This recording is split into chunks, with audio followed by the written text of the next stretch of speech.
కాకినాడ జిల్లా ప్రతిపాడు నియోజకవర్గం ముఖ్యమంత్రి నారా చంద్రబాబు నాయుడు ఆదేశాల మేరకు ఇది మంచి ప్రభుత్వం పేరిట నిర్వహిస్తున్న సమావేశాలలో భాగంగా ఈరోజు ఏలేశ్వరం నగర పంచాయతీ 8వ వార్డులో నిర్వహించిన ప్రజావేదిక కార్యక్రమంలో ఎమ్మెల్యే వరుపుల సత్యప్రభారాజు పాల్గొన్నారు. ముందుగా ఇది మంచి ప్రభుత్వం పోస్టర్ స్టిక్కర్లను ఆవిష్కరించిన అనంతరం ఎన్డీఏ కూటమి ప్రభుత్వం 100 రోజుల పాలనలో జరిగిన అభివృద్ధి సంక్షేమ కార్యక్రమాల గురించి ఎమ్మెల్యే ప్రజలకు వివరించడం జరిగింది. ఆమె నగర పంచాయతీ వార్డులలో గల సమస్యలు అడిగి వారి నుండి వినతి పత్రాలు స్వీకరించారు. త్వరలోనే వాటన్నిటిని పరిష్కరిస్తామని వారికి ఆమె హామీ ఇవ్వడం జరిగింది. ఈ కార్యక్రమంలో నియోజకవర్గ పరిశీలకులు దాసరి సత్యనారాయణ, మండల ఎన్డీఏ కూటమి శ్రేణులు, మండల అధికారులు, అధిక సంఖ్యలో ప్రజలు పాల్గొన్నారు. కార్యక్రమాలు నిర్వహించాలని మా నాయకులు చంద్రబాబు నాయుడు గారు, పవన్ కళ్యాణ్ గారు ఆదేశాల మేరకు మేము ఈ కార్యక్రమాలు చేపట్టడం జరిగింది. మీరందరూ ఒక్కసారి ఆలోచించుకుంటే గత ప్రభుత్వంలో ఏదైతే హామీలు ఇచ్చారో వాటిని ఎలా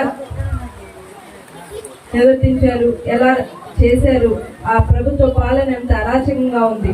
ఇప్పుడు మన ప్రభుత్వం ఏర్పడిన తర్వాత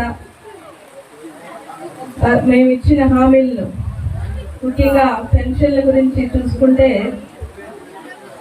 3000 నుంచి 4000 పెంచుతాం. ముందు 3 నెలలు కూడా నెలకు 1000 రూపాయలు చొప్పున ఇచ్చి మొత్తం 7000 రూపాయలు ఇస్తామని చెప్పిన ఆనాడు మా నాయకులు చెప్పిన మాట ప్రకారం మొట్టమొదటి నెలలో 7000 రూపాయలు ప్రతి ఒక్కరికి మొట్టమొదటి 1వ తారీఖునే సచివాలయ సిబ్బంది అయితేనే, నాయకుల సహాయంతో అయితేనే అందరికీ ఇవ్వడం జరిగింది.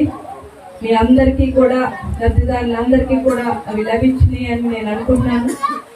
ఖచ్చితంగా ఇలా అన్నా క్యాంటీన్ గురించి ఒక పేదవాడి ఆకలి 5 రూపాయలకే భోజనం దొరుకుతుంది, పేదవాడి ఆకలి తీర్చాలనే ఒక సదుద్దేశంతో ఆనాడు స్వర్గీయ ఎన్టీ రామారావు గారు ఏర్పాటు చేసిన అన్నా క్యాంటీన్ గత ప్రభుత్వంలో నిర్వీర్యం చేసి ఆపివేయడం జరిగింది.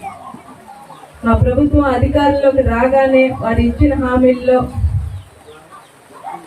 అన్నా క్యాంటీన్ రాష్ట్రంలోనే 175 స్థానాల్లో అన్నా క్యాంటీన్ పునః ప్రారంభించడం జరిగింది.